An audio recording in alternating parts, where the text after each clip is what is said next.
Robots Radio presents Fresh Tomatoes, the movie podcast. Hey, I can look at myself naked. Are you stoned or something?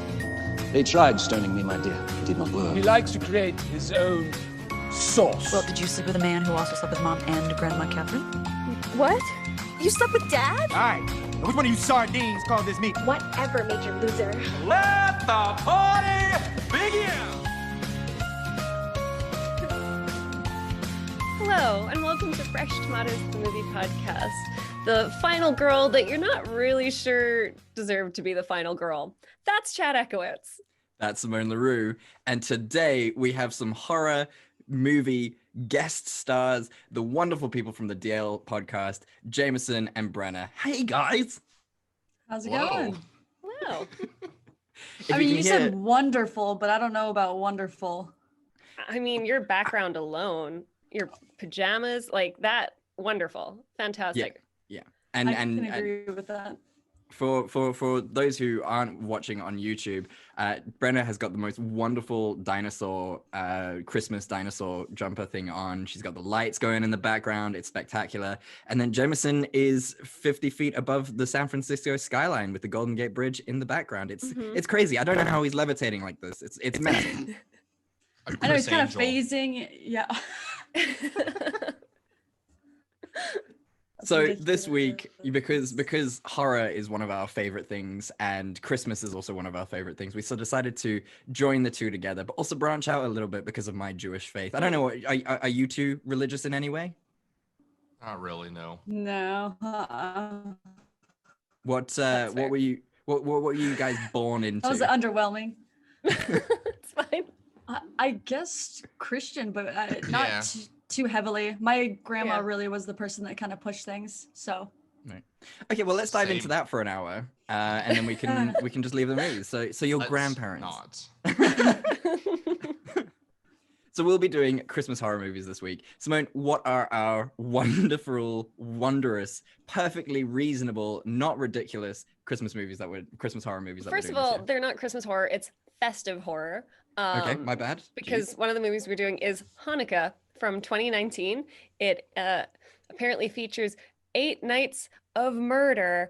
It feels that long. And it's certainly a movie. And then we're doing the latest iteration of Black Christmas that came out last year. Yeah, and I mean, that was, There's multiple. Oh, yeah, yeah. Oh. There's this one is the best one, quintessential, and we'll go into it. But there's one from 2015 and then one from like the 70s. Yeah, the original was like a 1974 one. And then another one came out, I think it was even earlier. I think it was like 2005. Right. Not great. We reviewed it last year and it was uninspired. The fact that you see that this one is the best of all of them really has like no hope for any other movie because this one was interesting. I wouldn't necessarily recommend checking them out. I don't know. Okay, I guess we're gonna fight about this because I loved this Black Christmas. I thought it was on point, so I'm super ready to discuss this. That's why we run an optimistic movie podcast. Sometimes you keep it afloat, sometimes I do. I mean, if we're comparing Hannukah to Black Christmas, I'm nominating Black Christmas for Best Picture at the Oscars. Yeah, it's a low bar though. Yeah, I think before we get into anything further, I think we should just reveal to our listeners the diabolical fuck up that was this week because of me. Jameson, Brenna, do you wanna tell the people how I monumentally screwed up this viewing experience for you? So Chad he's like, I'll take this one. I got this. I can do it. I'm ready. We're gonna transition, Brenna. Don't you worry. So Chad has sourced the movies and provided them to us to watch. And so we sat down one night and we had some drinks and some things and we watched Black Christmas while we were doing some other stuff because we figured it was going to be pretty terrible. And it was actually like, we'll get there, but like, yeah. Not bad. Yeah. So we watched that and then that was one night. And then Friday night, we're like, all right, I guess we got to watch this Hannukah movie. Like, this just sounds terrible. And so we decide that this time too, we decide that we weren't going to do anything. We were going to start by watching the movie for a little bit and then maybe like multitask while we watched. Boy, we start watching it and it's in another language. Like we're getting pop-ups of Arabic and Hebrew, and there's just this ad for 1xBET, which at first Brenna thought was the Black Entertainment Channel in the US. Yeah. It's like, what in the world is going on? So Brenna, finish it out.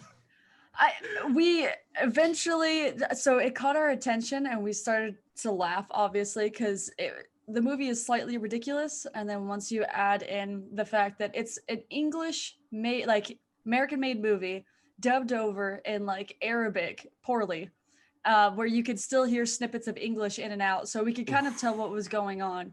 And obviously certain words don't translate. So it would be something stupid. And then, oh God, I can't remember. There was one with the car scene and it made me laugh because. Oh my God, yeah. Yeah. Oh, no. Yeah, that part was hilarious, especially all the dubs screaming. So we ended up clicking through it. We got about halfway in and then realized that we just couldn't take it anymore, especially the fading in and out of certain ads. Yeah, that's fair. At terrible points. The multiple sex scenes dubbed over were just oh God, I did not even think about that. Special. And the great things about those sex scenes is they don't even make sense if you're watching the movie in English. No, very true. No, there's very, no very reason true. for them. Yeah, That's what we realized when we stopped. When we got to a point where we're like, do we try and find an English version, or do we just buckle down and power this out?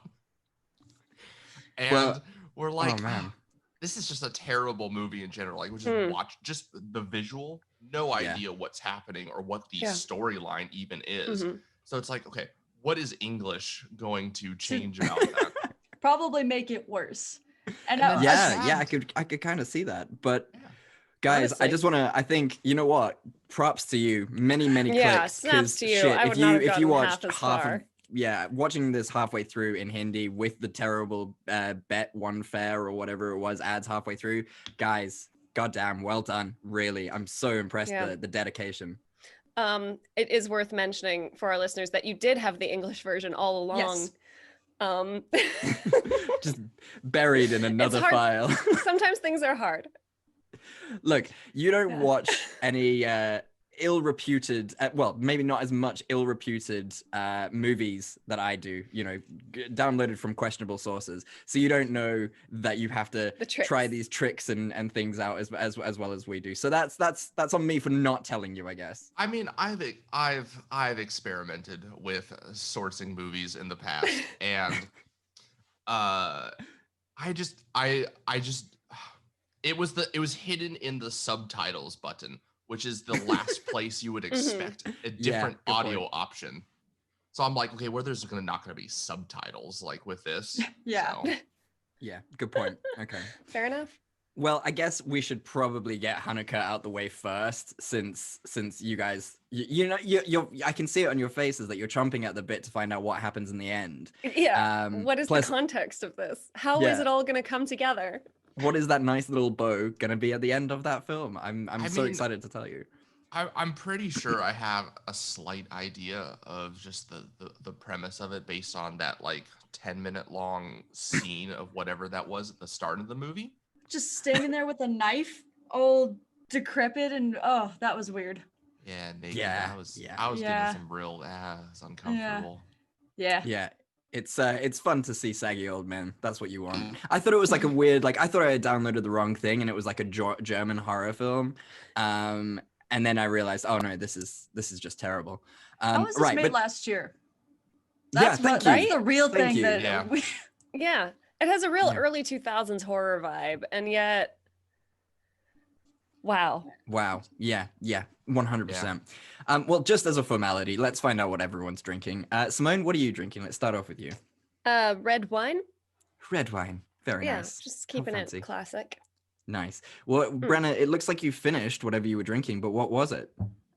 Coffee. Lots and lots of coffee. Nice. I mean, let's be honest with our listeners. You guys are there at 10 a.m. So if you were drinking, we might have to, you A little bit know, of a problem. How Yeah. many times have I recorded some sort of drinking related episode with you guys and I'm just sitting over here with like water and stuff? all of them. Most. All of them, I think, yeah. I have La Croix. I should go grab and mine. it is blackberry cucumber. Oh, Wow. I have not heard of That's that refreshing. flavor. Interesting. yeah, he's got the good stuff. Delicious. Yeah. Mm. Wow. Interesting. Okay. Well, let's turn to something a little less interesting. I'm gonna go for the plot synopsis wait. of this fucking movie. What are you Wait. drinking, Chad? Oh, what am Yeah. I drinking? Oh, I'm drinking vodka Diet Coke because I'm apparently a middle-aged. Wow. All right. I was gonna make a joke about being a middle-aged woman living in New York, but yeah, your reaction sounds far more exciting. Tell us what the fuck that was about. What are you doing? Putting those. Can we teach you how to drink? What is that? That's a very standard drink. It's, Vodka in It's not. dark. No. yeah. Simone, back me up here. Apparently, South Africa's just full of trash people drinking. What is that? It's You pretty. do- Yeah. I mean, it's not like the you most do- popular, but like no one would look at you twice.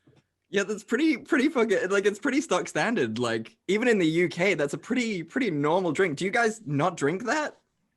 It's rum and Coke or Jack, like whiskey. and Right, the Coke. brown liquors. Okay. Okay. Yeah, but vodka's if you're gonna put vodka in the soda, it's only ever Sprite or ginger ale. Yeah. I mean, Light. Yeah. And then it usually has splashes of other stuff in there, like a little splash of lemon or cranberry or Yeah. you know, you guys could live a little though. I don't know if that's living. yeah. That's interesting. Wow. Yeah. You know what? This is what I love about this time of year with the holidays is we all learn something new about each other and our new and It's an different exchange cultures. of cultures. There Ah. it is. It's a Hannukah Fantastic. miracle, you guys. oh, stop it. All right, buckle in. Here we go. Oh wait, no, I'm doing Black Christmas. What the fuck am I Yeah, doing? thank God. Okay, I got such a fright. I was like, okay, I'm just gonna let him cover Hanukkah and I'll just make a fucking plan for Black Christmas. Like, I don't know. Yeah, sorry. We did agree that you were gonna do Hanukkah. That's on me. Apologies. I'm just a fucking mess this week. I do apologize. What's happening? It's the vodka and Coke, apparently. Chad, are you standing? I am. I record standing. It's just far better on my old man back. It's infuriating. What? You think you're better than us? I was just curious because I saw so much movement from you, and I was like, oh, Yeah. alright. I used to record on my bed and it just like my legs would go dead and things. So I was like, nah, I got a new mic. So I decided to change up my setup and yeah, it's just so nice to stand, feel a lot more free. I used to record underneath a blanket. Yeah, Been there. that's the real fun. I actually found a picture right now when I was cleaning out my photos. He would shove me under a blanket with like multiple blankets and pillows because we recorded in the same room. Mhm. And I would just be a sweat box. And I had to I man. really learned. I think that's probably why we understand our cues very well, because I had to really learn when he breaks so that I could say Right. something because I can't see. Right. We're really stressed. Like we've agreed that if I ever go back to South Africa or if Simone ever comes over here, like we are not recording in the same room because we've never done that. We can't do it. So it's just too stressful. Like I don't think we would know how to do cues like that. No. Yeah. Chaos energy. All right, tell us about Black Christmas. So ready for this. You mean Hanukkah? Fuck's sake. Yes. Ew. Goodness. We have guests, Chad. This is unprofessional. I'm sorry. I mean, obviously, you don't listen to our show. Professional is not a word associated with us. Again, this is why we're very strict about our editing. It was so that we can sound just a little smarter.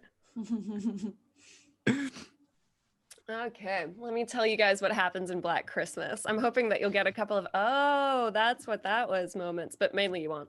You mean Hanukkah? Yeah. Fuck off. It's spreading. My dumb bitch energy is going. Okay. Hannukah. Let's go.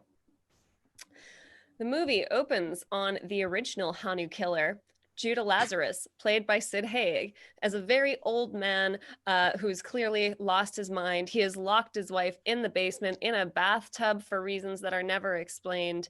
It looks like he is about to kill his only son, Obadiah, until the police burst in and arrest him. And Obadiah watches his father die at the hands of the police. In the title sequence, it is then revealed that his mother goes insane and dies in an insane asylum sometime later. And then it is 39 years later. Obadiah Lazarus, played by Joe Knetter, is the new Hanu killer, and he is out to kill all the bad Jews. Enter the teenagers, who are played by grown-ass people. Are they supposed to be teenagers? Yes. I think so. Oh wow. my god. Especially that 40-year-old woman. Yeah. Okay. Yeah. Look, just let's get through the synopsis. We'll trash it in a sec.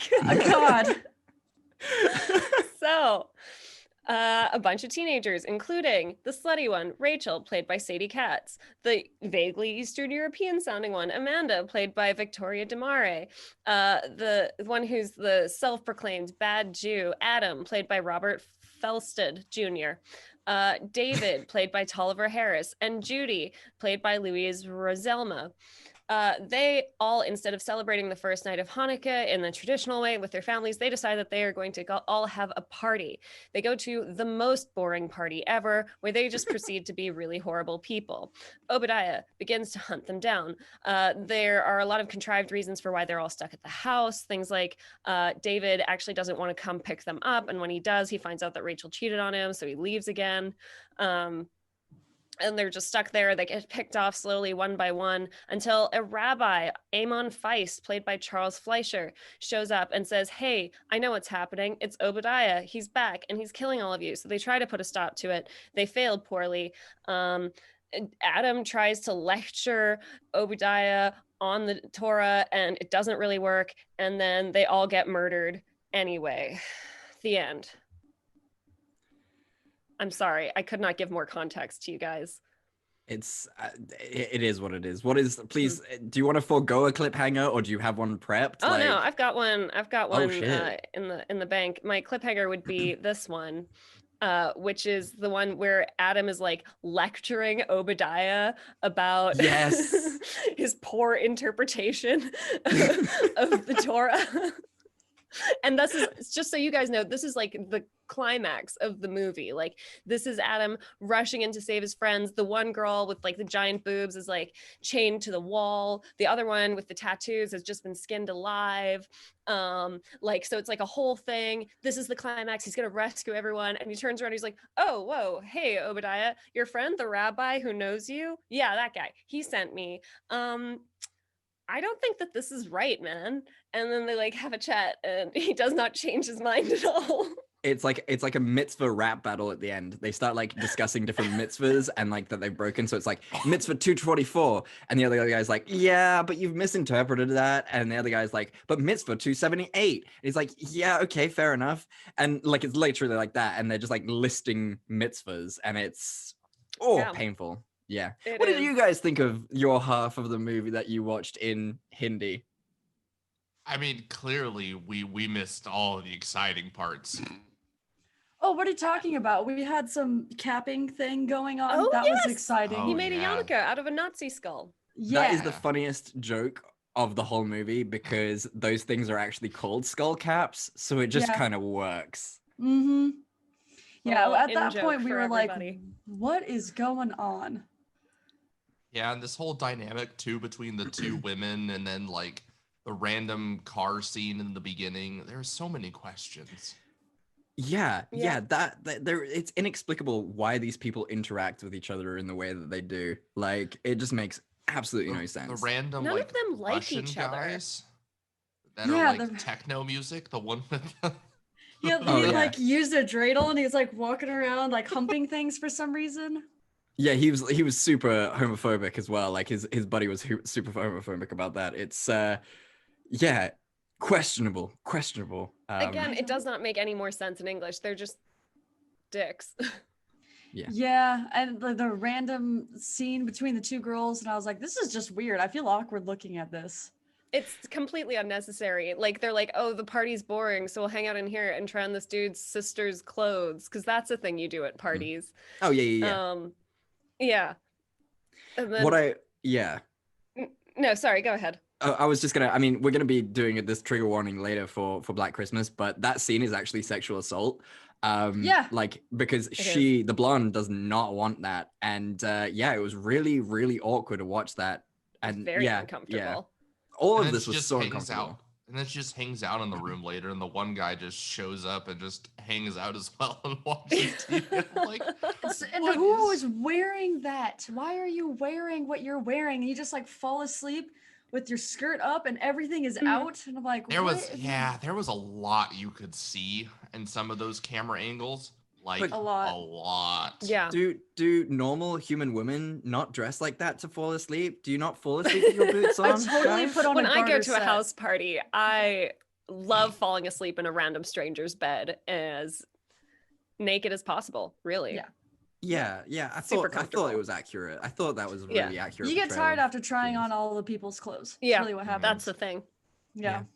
Fair enough. I mean, at least it was, accurate to life. Yeah.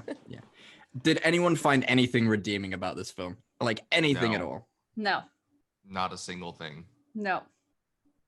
I thought some of the interpretations where the guy gives like his one friend this like long speech about, because his friend's like, oh, you're not actually allowed to be gay. And he's like, actually, that's a big misinterpretation. And he like quotes the scripture and like really gets into it. And like some script writer stepped into, I don't know if it was a writer's room or like they wrote it at a bar or something. And he was like, oh yeah, it would be really cool if we included that just so people know. And then like apparently stepped right out again until the final big climax where you're going to write 2 scenes and that is it. Yeah. That was we'll take the rest.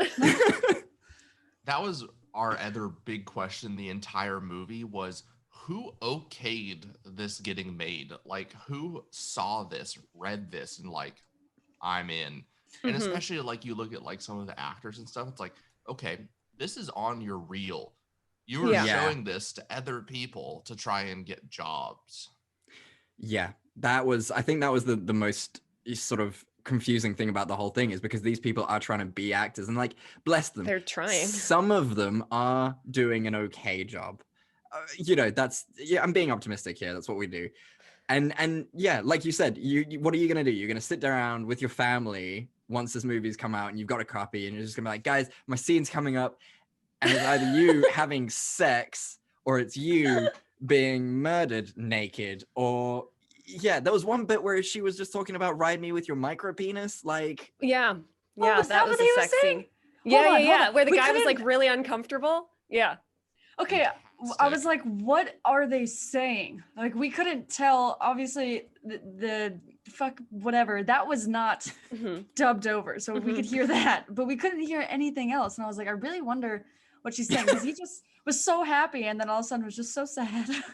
Yeah, she was like, because obviously she was dating the black guy and obviously they were making a super racist joke about black guys. Oh, sorry. She was dating.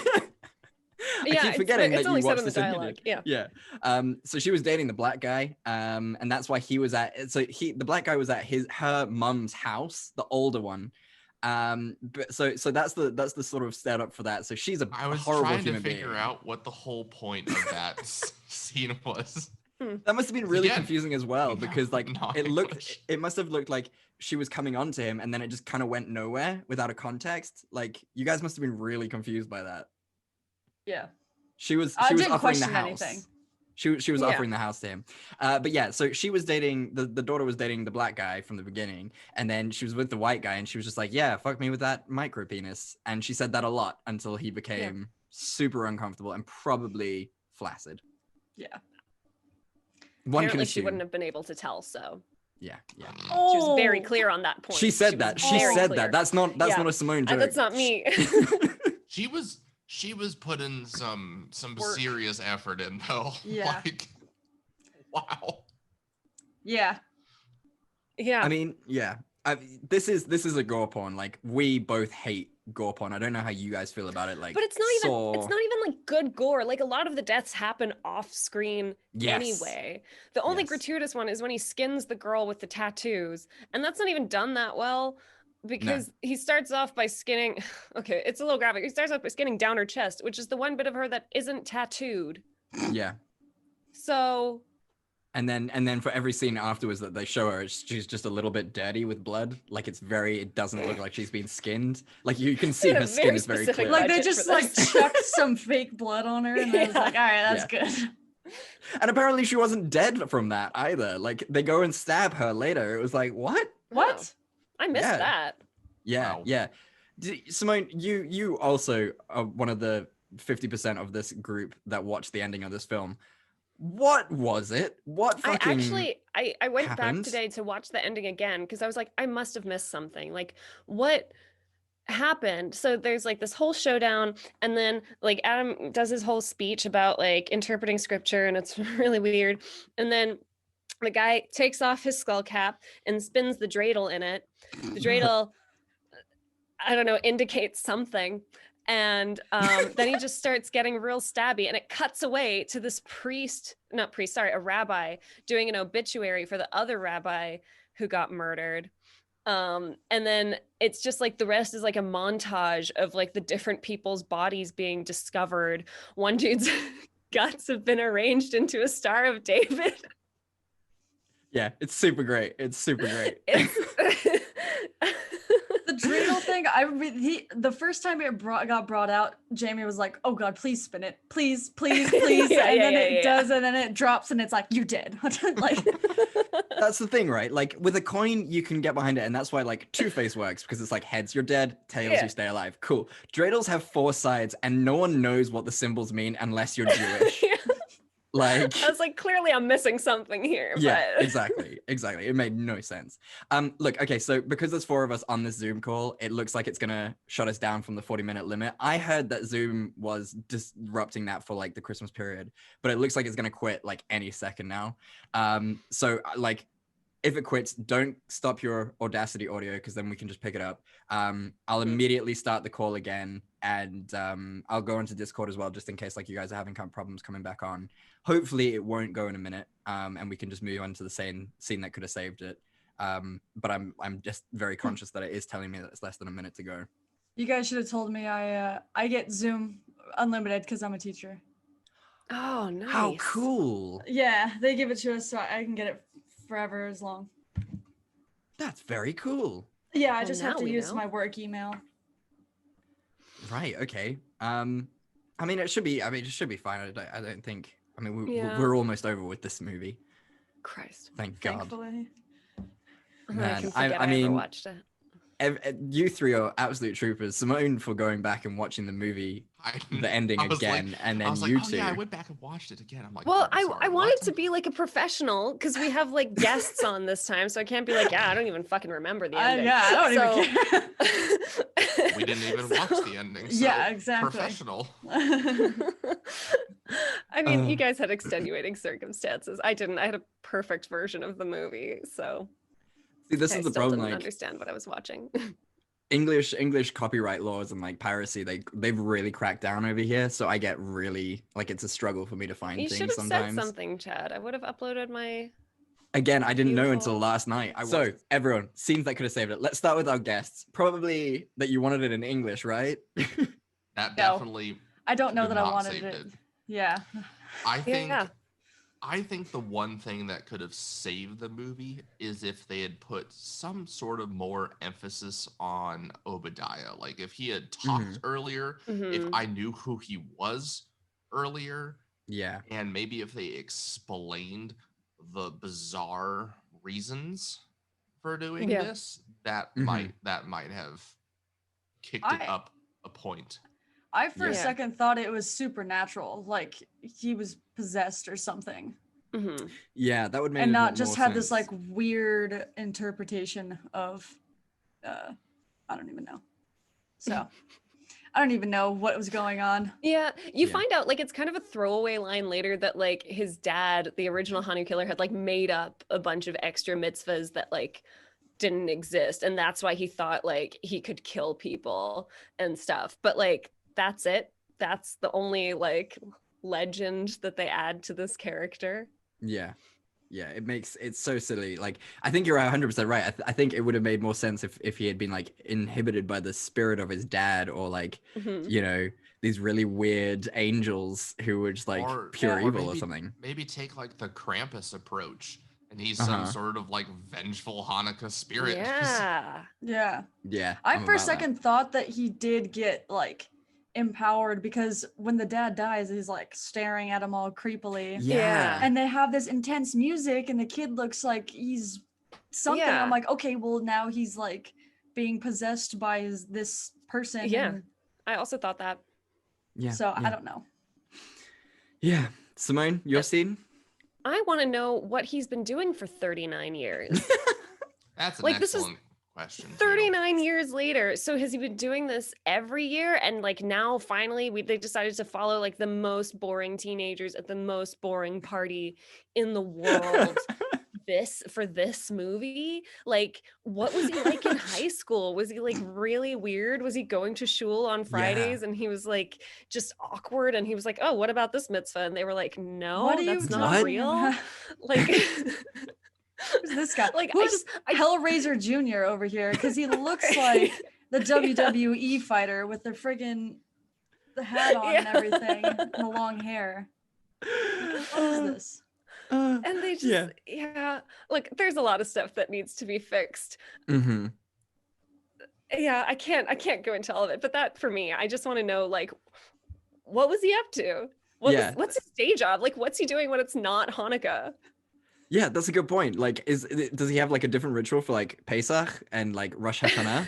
Like, what is his vibe on those holidays? Like, Rosh Hashanah is the day of repentance. So is he like really shitty? Baking his honey cake and dipping his apples. Oh, great! He's just having a great time. Like in like an apron with like mittens and stuff, baking. A little Star of David apron too. Yeah, it's real cute with a terrible pun on it.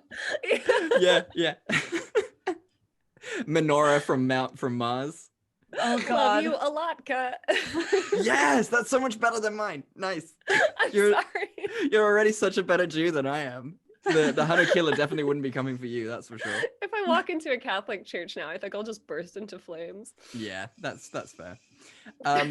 For me, I don't think there is like a single scene that could have saved it. You know what? We don't need all the sex scenes. Like, no, make your gore porn good.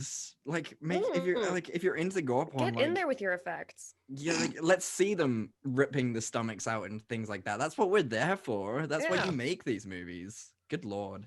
I don't like it, but like, if you're leaning into the genre, like, lean in. Yeah. So, well, I mean, I for one have had far too much of Hanukkah. I'm ready for some Christmas. Good. Ready for some festive goodness. There you go. Well, I mean, the most important question of all, would any of you guys watch it again? No, absolutely not. The fact that I actually haven't deleted it from my computer is shocking. Yeah. Again, guys, I could send you a much better version if you were interested. I'm gonna let you keep that one. I don't want to trouble you. Yeah, hang on to that for us. We'll take you up on another time. I think, though, in the interest of like equality, we've seen a lot of really crappy Christmas slashers, and like now the Jews, like, you've got your crappy holiday slasher, and it's a beautiful thing that we can all bond over. Next year, Kwanzaa. Kwanzaa for sure. That would be great. Kwanzaa, I can imagine Kwanzaa's got like a decent, following to move into the horror genre. I'd be about that. Yeah. I would use this. The only time I would watch this again is as punishment. Like, I would use this to punish my kids. Like, I thought you were punishing being bad Jews. I was like, being bad Jews. Yeah, punishing us. Like, why in the world you did this on purpose? I know you picked these things just to hurt me.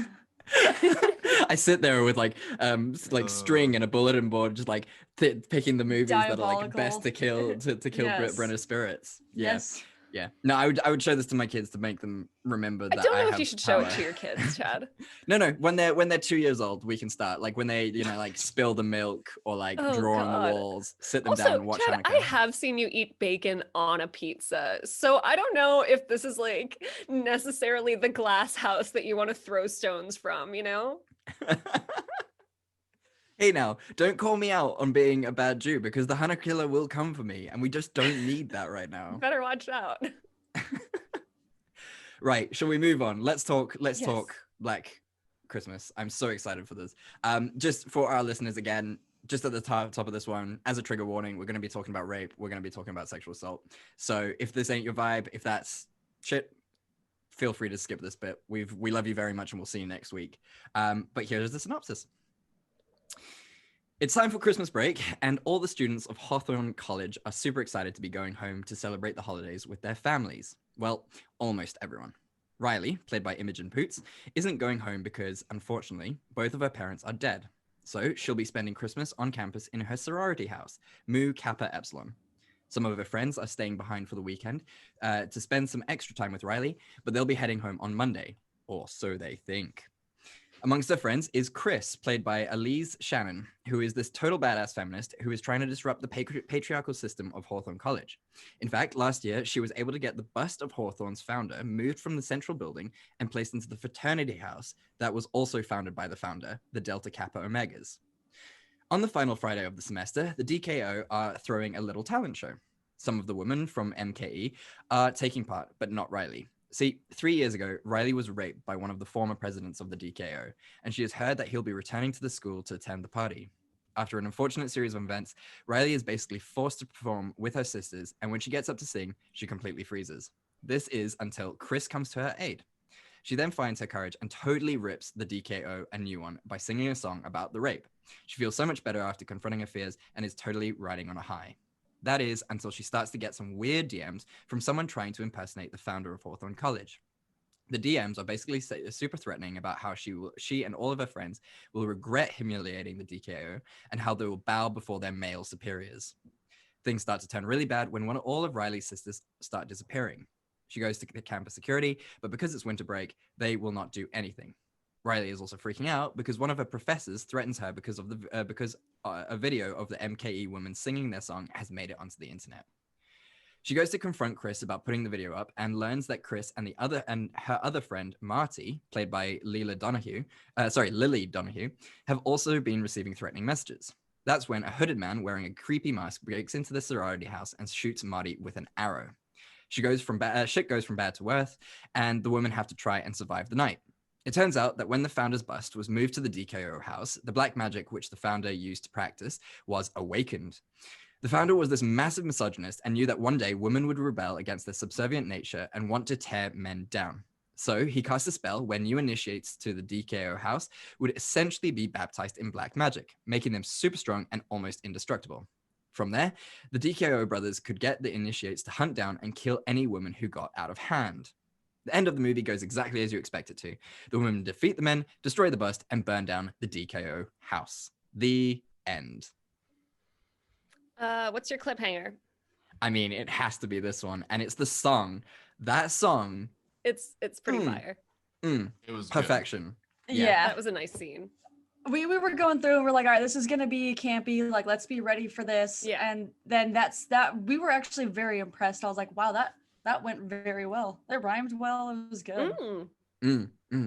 They did a really nice job with that. And like, I mean, this movie for some reason decided to take a really fucking strong stance, like out of nowhere, right? Yeah. It did. I think we're used to the other Black Christmases, which are a little more straightforward. It's literally like, oh, it's a sorority, they're like snowed in or whatever, and like usually it's like some angry ghost that murdered his family is now back to murder the sisters or whatever. It's a little less complex. So I think that's why, like, for us it felt like so far out of left field, because I was like, oh, okay, it's like a whole thing. Yeah. Oh, yeah. Trust us. It's out of left field, even if you haven't seen the other ones. It is such a strong stance. You're just like, well, okay, this is the whole movie then. Yeah. Look, at least like they're keeping with the times, because I know, I mean, before Simone and I graduated from the University of Cape Town, like it was going through a radical change with the Rhodes Must Fall movement, and you know, the sort of institutionalized racism that was happening on our campus, and this is happening all over the world, and power to them, because you know, it is really, really shitty that these slave owners were able to build their wealth, and now they take their statues get to be shown in these universities forever, and it is a really great stance to see that movies are recognizing that that is what's happening in universities. In a Christmas horror movie, interesting. One word, yes, yeah.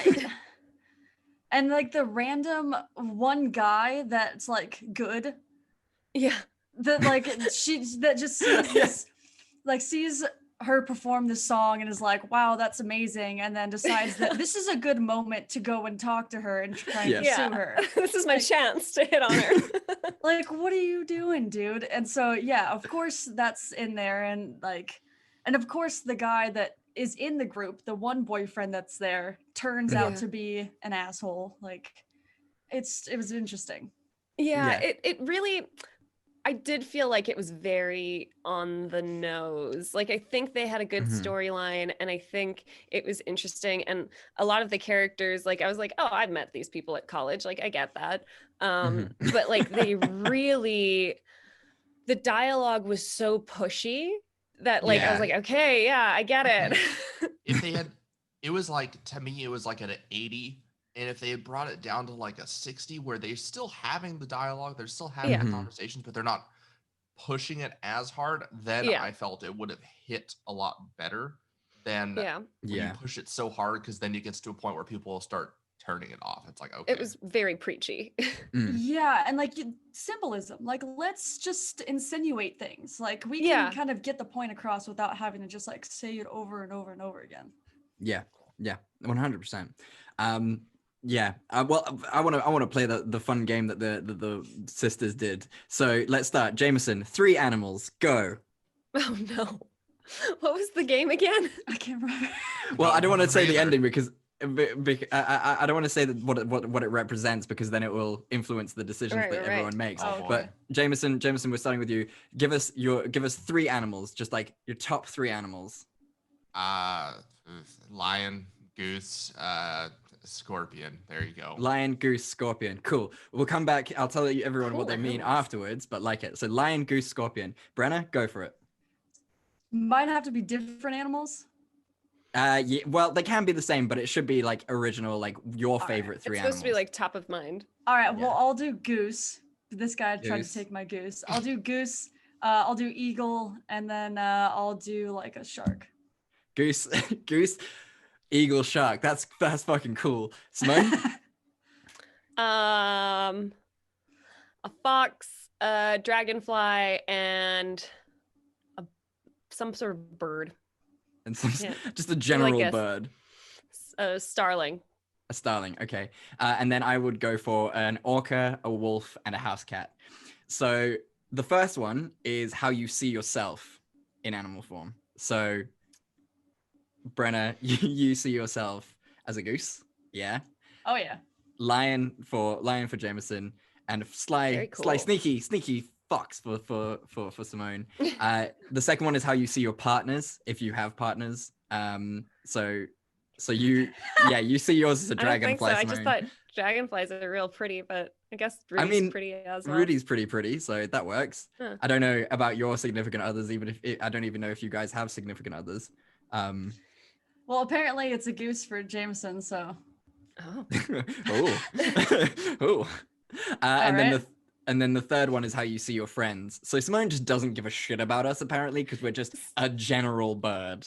Starlings are very fun birds. They're so full of mischief.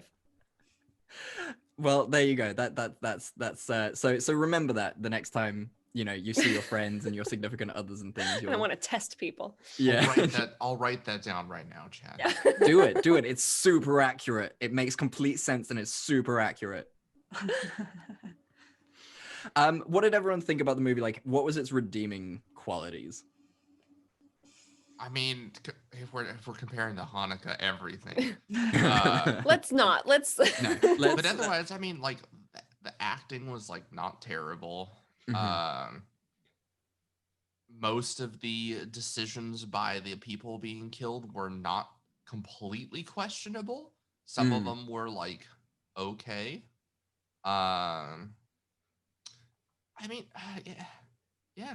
Like the quality of recording, like I didn't mind the style that they, you know, kind of recorded everything in, and the, you know, camera angles and everything, and I was like, okay, this is all pretty good, and it looks like high quality. Doesn't feel like it was pretty good production random value. Yeah, so I was like, all right, this is not bad. Yeah. Simone? Yeah, I agree. I thought the actresses did a really good job.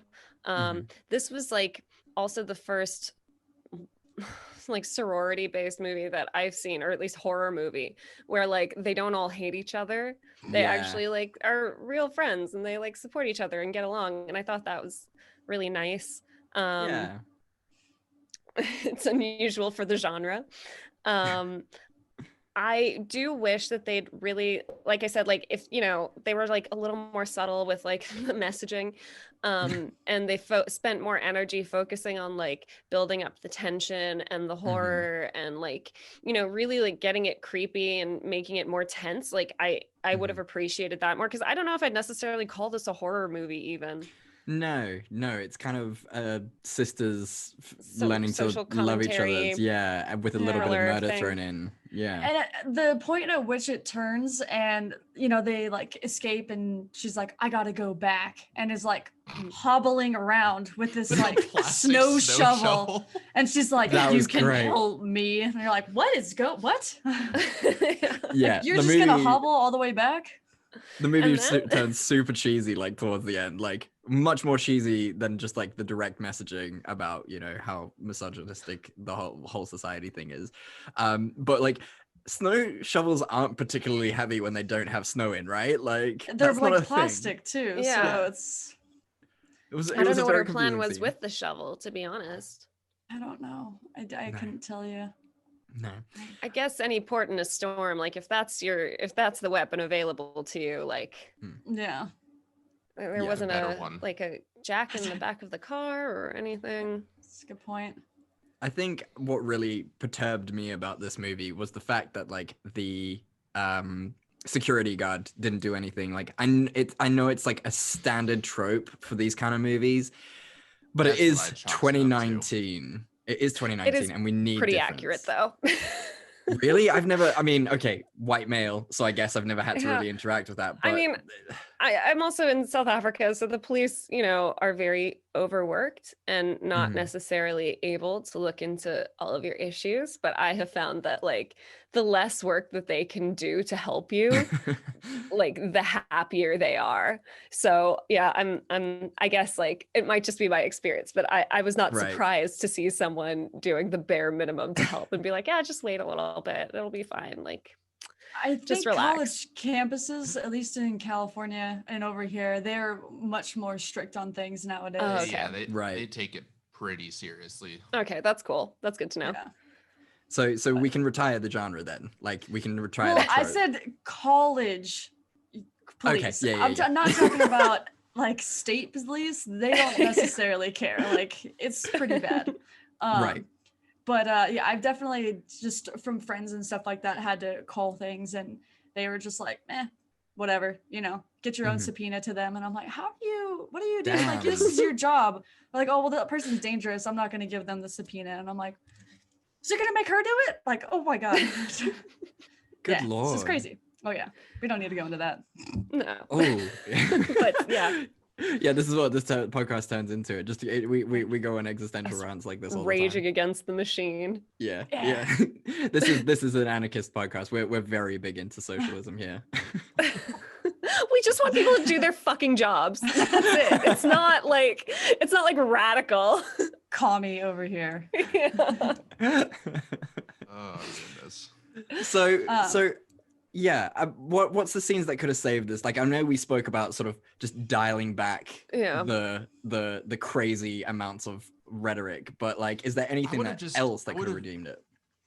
Honestly, like they could have cut out a couple of those scenes, Mhm. and then inserted some more like horror, or some Mhm. more like forbearing. That's not the right word. Foreshadowing? Foreshadowing. Thank you. Gosh. We're Yeah, professionals. so they could have done that a little bit. They could have done that a little bit better. Some more insidious comments or things from Definitely. people. Yeah. Like it definitely was. Yeah, it was definitely not a horror film. Yeah. Yeah. Yeah. Completely Yeah. agree. Yeah. Brenna? And I mean, we kind of pointed this out after the movie was over that, of course, obviously it's women empowerment. They come storming in and beating the crap out of these like indestructible, really strong. Like of course at the main character like destroys the bust and is like, yeah, we did it, and then is like about to die, and then the dude saves her, and you're like, Yeah. oh come on, like Oh, yeah. really. Like Good she couldn't have point. just like done it herself. Like we were there. We were like, so close. she didn't need to do anything. Like let's have her save him. Like, and that's it. That's actually a really good point that I completely didn't pick up until you've just said it there. Like, yeah, that really undermines everything that just happened in the movie. God damn. Yeah. And then they run out and the whole thing is on fire. And then we're both like, and nobody will know. Dun, dun, dun. Like no one's ever going to know. Yeah. And my other question too is like, has this happened in years past? Like, is this a repeat thing? Or is this the first time? Like, I'm so confused. Yeah.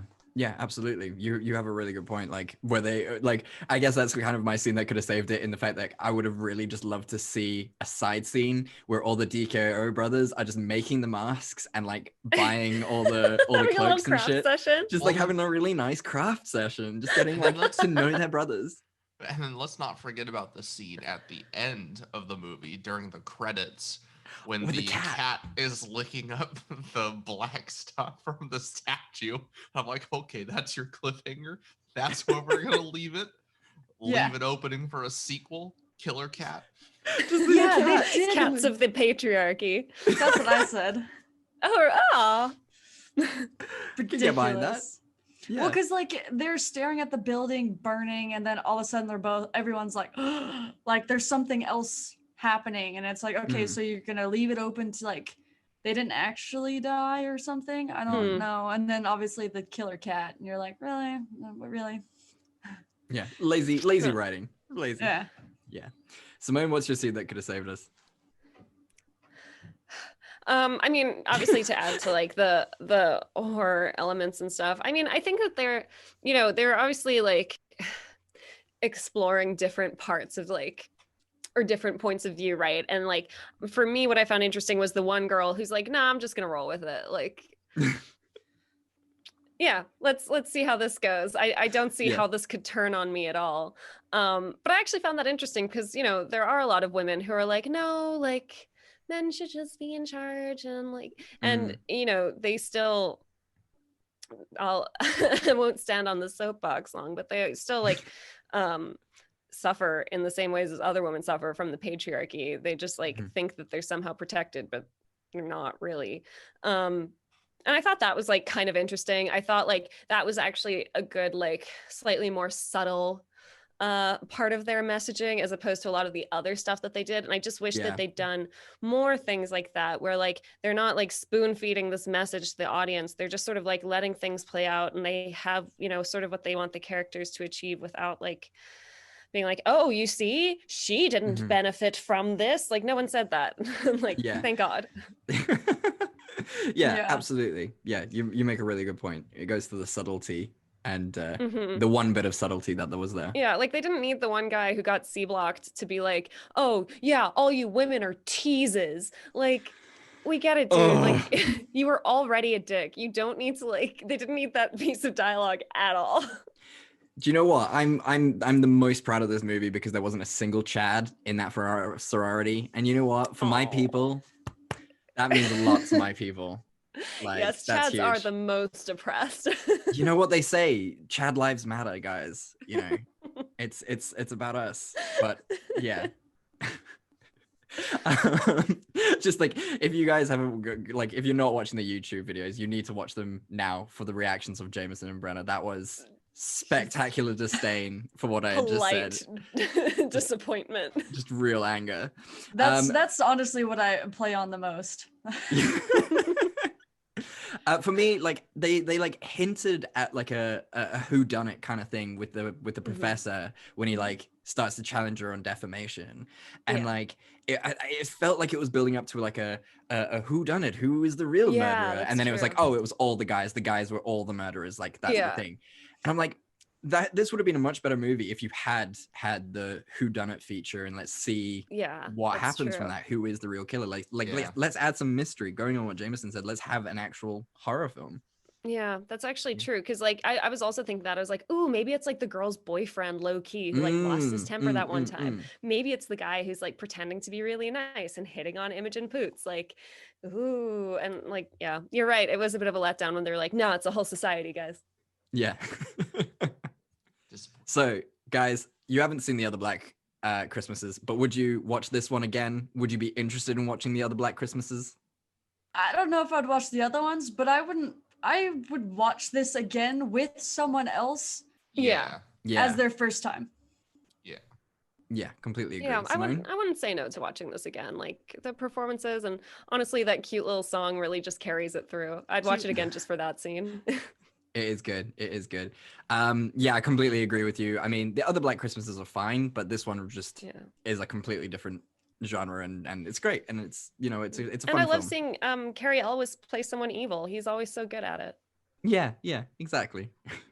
Well, guys, thank you so much for joining us. Have you had fun? Oh, yeah. Venting out the anger from Hannukah.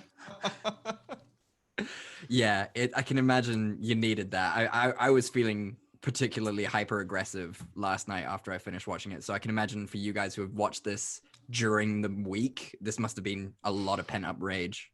Oh man. Oh, and we got our notification. We got our thing. Lead out. Yeah. We got. So thank you guys so much for listening. We really hope you have a good Christmas season. We're hoping that you're enjoying your time. Where the fuck am I going with this? Let's try that again. I don't know what was happening. Simone. Let's talk optimistic things. What is your optimistic thing for this week? My optimistic thing for this week, Chad, is actually you, because you were such a huge help to me this week. Thank you. So you guys might not know this, but Chad is about to finish up law school, becoming a lawyer in the UK. But we actually met when he was studying law in Cape Town. And you might think that he's really rusty on his South African law, but no, this guy was a champ, brushed off on his South African labor law for me, and helped get money out of my boss that didn't want to pay me this week, which was really amazing. I honestly, like, I wouldn't have even known that I could fight her decision without Chad stepping in and being like, actually. So he was really great. He was a total champ. And he helped me also just manage my anxiety through that as well. Yeah. Well, thank you. I mean, that means a lot to me. You know, I'm hoping that it will be a long and successful career as we go through these things. Yeah. How about you, Jameson? What's your optimistic thing? Man, on the spot. I mean, that's pretty hard to top now. I know. You can pick anything. I've made grilled cheese my optimistic thing before. Like, I've made other podcasts my optimistic thing. Like, there are no rules. Okay. No, my optimistic thing this week will just be to kind of like just get through the week and just keep being positive as things kind of start to get a little crazy here in California. Mm-hmm. So, yeah, nothing. Get my Christmas shopping done. Ooh. Oh yeah. Good. How about you, Brenna? What's your optimistic thing? I've decorated my house. That is my optimistic thing. Yeah, that's great. It looks fantastic. You should really see the front. I went ham. Like my mom brought all the decorations that she had, and we just decorated. Literally used all of them, and some of them are terrible. Oh God. Oh, not the dog. There's bells. Oh, it's a dog. Look at that. Oh but my gosh. Hold on. I don't know. Oh, it moves around. It really goes. Yeah. Really crazy. That is enthusiastic. And it like hops. Okay, it needs to stop. Shh. Okay. It like hops around. And That was so I've- crazy. Yeah, so there's that. I don't know. It's I love that. So are you feeling in this festive spirit now? yeah, I guess so. It's just Good. I like the hue of these type of lights, so it just feels nice to turn off everything and have that hue going. So Nice. Beautiful. I get that. Beautiful. My optimistic thing for this week is also law-based. I got through to the next round of interviews for one of the firms that I applied for. So this is round 2 of 3. So I'm really, really pleased. Holding fingers. Next round is in January, and we'll see what happens. Hopefully I'll get a job. That would just be really nice to be employed. That would be great. Yeah. right, yeah. Well, if you need a reference as one of your former clients, Ah. I might say that because it's obviously illegal for me to practice here in the UK, but there's nothing that says that about practicing for South Africa. So I mean, you'd know better than I would. So Simone, what are we gonna do next week? It is the second last week of the season. Tell us what's hippity hoppity happening. We're keeping it super easy. We're just going with some straightforward Christmas romances. We're doing Operation Christmas Drop. Yes. And we are doing the one that we looked at last year. We were like, oh, I don't know. This looks like it's going to be horrible. It's, oh, fuck. What's it called? It is Holiday called... in... 1 second. Holidays in the Wild. Yes, Holidays in the Wild. It's Christmas in Africa. So it's my experience, but not at all. Yeah, this is going to be really exciting. And I can immediately see on our 2 guests' faces that they're just like, why the fuck did they invite us on for this week and not next week? These assholes. Hey, man. Look, Hannukah is going to be a conversation piece for you moving forward. Just you wait. People will be like, got how a was your week? great And you'll be movie like, for you you to know what? watch." It was terrible. Tell it to your enemies. Let them suffer through this. Yeah. I'll send it to you. I have it. I've got a great version. Well, guys, thank you so much for listening. We hope your Christmas season is going well. We hope the holidays in general are going well. Please stay safe. Wear a fucking mask. It's not that hard. Stay social distance. Be good. Be kind to each other. That's what this period is all about. And in one way of being kind is to follow our dear friends over at the DL podcast. What is your socials, guys? Let the people be kind to thee. Yeah, so Brenna and I are the hosts of the Download Weekly Gaming News, or the DL for short. Our big thing is we give you the deal on the latest in gaming every week in a small bite-sized download. And so you can find us on social media on Twitter and Facebook at DL Gaming News, and on Instagram at GooseCatProd. Do you have a any website, dlgamingnews.com? Beautiful. And Brenna, is there any socials that you want to add to that, or is that everything?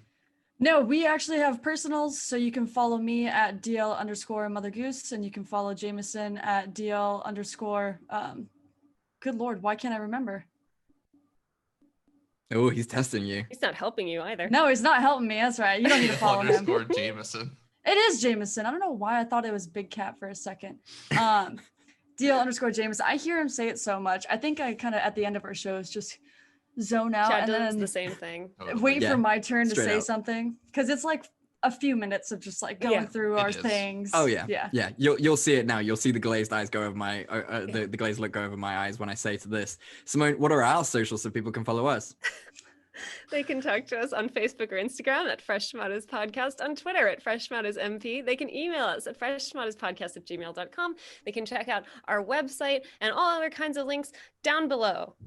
Yeah, obviously, guys, our links for Black Lives Matter support is still down there. Obviously, we were joking, but we just want to say it. Obviously, I was joking when I said Chad Lives Matter, Black Lives Matter. Please support Jesus. Please, please, please, please, please. And thank you so much for listening. We really do appreciate it. And as we say at the end of every episode, we love you and there's nothing you can do about it. We love you and there's nothing you can do about it. You guys get to say it too. You have to say it. It's not get to. Hey, I'm trying to say it. We love you and there's nothing you can do about it. Oh, he went sultry on it. I don't know how Very to go. sexy. I feel like I had to do something and now You I can gotta... use your teacher voice if you want, Brenna. That would be real cute. Oh, okay. Oh God, I have to like channel myself now. We love you and there's nothing you can do about it. Ah, That was really great. nice. That was really nice. Yeah. All right. Goodbye, everyone. Bye, guys.